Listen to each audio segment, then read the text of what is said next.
კიდევ ერთი საინტერესო თემა მოსავლის ამღების სასოფლო-სამეურნეო ტექნიკის შეძენას ფერმერები გაზრდილი სახელმწიფო თანადაფინანსებით შეძლებენ. პროგრამაში შესული ცვლილებებით 150.000-დან 250.000 ლარამდეა გაზრდილი მოსავლის ამღების სასოფლო-სამეურნეო ტექნიკის შეძენაზე სოფლის განვითარების სააგენტოს თანადაფინანსების ჯამური ოდენობა. უფრო დეტალურად კი ამ პროგრამაზე სასაუბროთ სოფლის განვითარების სააგენტოს პროექტების მართვისა და ტექნიკური დახმარების დეპარტამენტის უფროსი თორნიკე კაპანაძე შემოგვიერთდება მაესტრო რეგიონების სტუდიაში. მოგესალმებით ბატონო თორნიკე, ძალიან დიდი მადლობა სტუმრობისათვის, თქვენი დროისათვის. მოგესალმებით, დიდი მადლობა მოწვევისთვის. ბატონო თორნიკე, წარდგენის დროს მცირედ ინფორმაცია მივაწოდეთ კონკრეტული პროგრამის შესახებ, თუმცა საინტერესოა მაინც თქვენგან მოვისმინოთ დეტალურად რამდენია პროგრამის ბიუჯეტი და როდის იწყება განაცხადების მიღება და საერთოდ ჯამში რას მოიცავს ეს პროგრამა. მოგახსენებთ, 2019 წლიდან ვახორციელებთ ამ პროგრამას. წელს ბიუჯეტი გვაქვს 10 მილიონი ლარით განსაზღვრული. ფაქტობრივად წლიდან წლამდე ბიუჯეტი ამ პროგრამისთვის იზრდება. ჯამურად 2019 წლიდან დღემდე 93 მილიონი ლარის ღირებულების ტექნიკა შემოვიდა ქვეყანაში. 995 ერთეულზე მეტი მოსავლის ამღები ტექნიკა გვაქვს დაფინანსებული. 34 მილიონ ლარზე მეტი გვაქვს თანადაფინანსების სახით გაცემული. წელს როგორც აღნიშნეთ, გვაქვს უკვე გაზრდილი თანადაფინანსების ოდენობა 150.000 ლარიდან გავზარდეთ 250.000 ლარამდე. ნიშნავს, რომ უფრო მაღალგაბარიტიანი, უფრო ძვირადღირებული ტექნიკის შემოყვანას შეძლებენ ბენეფიციარები. წელს 15 ივლისს დავიწყებთ განაცხადების მიღებას, ეს უკვე დაანონსებულია ჩვენ ვებგვერდზე, ინფორმაცია განთავსებულია. ველოდებით აქტივობა როგორც ყოველთვის იქნება მაღალი ბენეფიციარების მხრიდან. გასული ამ 5 წლის განმავლობაში, 6 წლის განმავლობაში საკმაოდ დიდია მოთხოვნა ბენეფიციარების მხრიდან. როგორც იცით, ჩვენ სასოფლო-სამეურნეო ტექნიკის მიმართულებას სოფლის განვითარების სააგენტო საკმაოდ დიდ მნიშვნელობას ანიჭებს.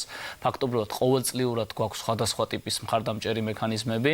გარდა საგრანტო პროექტებისა, როგორც იცით, შეუძლიათ რომ ისარგებლონ შეღავათიანი აგროკრედიტით, სადაც პროცენტის სუბსიდირებას ვაკეთებთ 4 წლის განმავლობაში. ამ ტექნიკის კომპონენტში უშუალოდ არის 9%-ის თანადაფინანსება პროცენტის ხარჯიდან. ამ ორივე პროგრამით, მაგალითად, როგორც არის მოსავლის ამღები ტექნიკის პროგრამა, რომელიც არის საგრანტო პროგრამა და ეს არის უსასყიდლო საჩუქარი, შეუძლია როგორც ამ გრანტით ისარგებლოს, ასევე შეღავათიანი აგროკრედიტ ერთდროულად შეუძლია ისარგებლოს ბენეფიციარმა და ვფიქრობ, ეს არის ძალიან მიმზიდველი მექანიზმი იმისათვის, რომ სოფლის მეურნეობა გახდეს უფრო კონკურენტუნარიანი დარგი. თითოეულ ბენეფიციარზე თანადაფინანსების რა წილში შედის, უფრო დეტალურად რო აგვიწერეთ. 30 გადასარევი შეკითხვაა გამომრჩა სხვათა შორის პროცენტული ოდენობა 30% არის თანადაფინანსების ოდენობა, არა უმეტეს 250.000 ლარისა, ის 70%, რომელიც ვახსენე არის ბენეფიციარის დასადები თანხა, ასე ვთქვათ, და ეს შეიძლება იყოს მოზიდული შეღავათიანი აგროკრედიტის ფარგლებში, ანუ ერთის მხრივ იქნება სუბსიდირებული სესხი, მეორეს მხრივ იქნება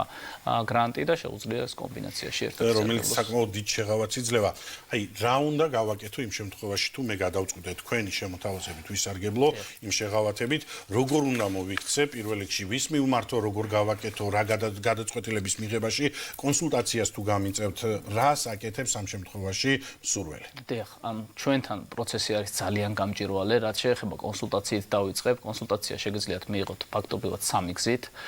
პირველი ეს არის ჩვენი სატელეფონო ცხენი ხაზი 1501, რომელიც 24 საათის განმავლობაში ფუნქციონირებს. მეორე, ჩვენ გვაქვს რეგიონებში, ყველა მუნიციპალიტეტში რეგიონალური ცენტრები და შეუძლიათ მივიდნენ ბენეფიციარებმა და მიიღონ ამოწურავი ინფორმაცია პროგრამების შესახებ და მესამე, რა თქმა უნდა, ჩვენი ცენტრალური ოფისი ახმეტელის 10-იან შეუძლიათ მოვიდნენ, მიიღონ ამოწურავი ინფორმაცია პროგრამების შესახებ, მათ შორის ამ პროგრამის შესახებ.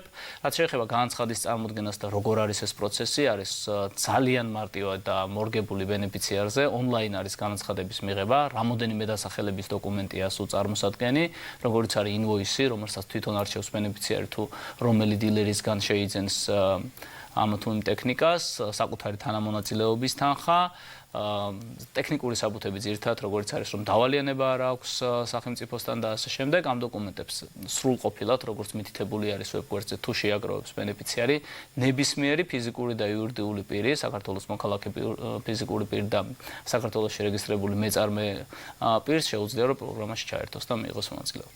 საინტერესოა ერთი შედარებაც რომ გავაკეთოთ წინა წლებთან შედარებით პროგრამაში მონაწილეობის მსურველთა აქტივობა რამდენად მზარდია, როგორია ტენდენცია?